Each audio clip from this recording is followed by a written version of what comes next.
Cloning అంటే ఏంటి? Avatar అంటే ఏంటి? ఏం చేస్తారు దాంతో? ఫర్ ఎగ్జాంపుల్ మీరు మీ జిరాక్స్ కాపీ లాగా మనకి ఎగ్జాక్ట్‌గా మీలాగా వీడియోస్ చేయగలిగే ఒక డిజిటల్ అవతార్‌ని రెడీ చేసుకున్నాం. మొన్న మీరిచ్చిన వీడియోస్‌తో నేను తయారు చేశాను. సో, ఇక్కడ మీరు చూడొచ్చిప్పుడు. Hi, this is Nirupama. I'm currently working as the CEO of Suman TV.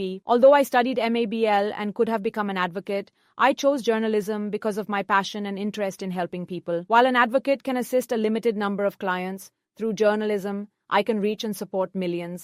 I've already had the privilege of helping thousands of people. ఓహ్! నేను తెలుగులో ఇచ్చిందాన్ని మీరు ఇంగ్లీష్‌లోకి చేశారు. ఒకటే కాదండి. ఎన్ని వీడియోలైనా, ఎన్ని లాంగ్వేజ్‌లైనా చేసుకోవచ్చు మీతో సంబంధం లేకుండా. Hi, ಆ ನಿರೂಪ್ಮಾ ಛೆ ನಾನು ಪ್ರಸ್ತುತ ಸುಮನ್ ಟಿವಿಯ ಸಿಇಒ ಆಗಿ ಕೆಲಸ ಮಾಡುತ್ತಿದ್ದೇನೆ. Although I studied MABL and could have become an advocate, மக்களுக்கு உதவ வேண்டும் என்ற ஆர்வத்தாலும் பத்திரிகையை தேர்ந்தெடுத்தேன். जबकि एक वकील सीमित संख्या में ग्राहकों की सहायता कर सकता है, grâce au journalisme, je peux atteindre et soutenir des millions de personnes. 私はすでに何千人もの人々を助けるという英語に恵まれてきました。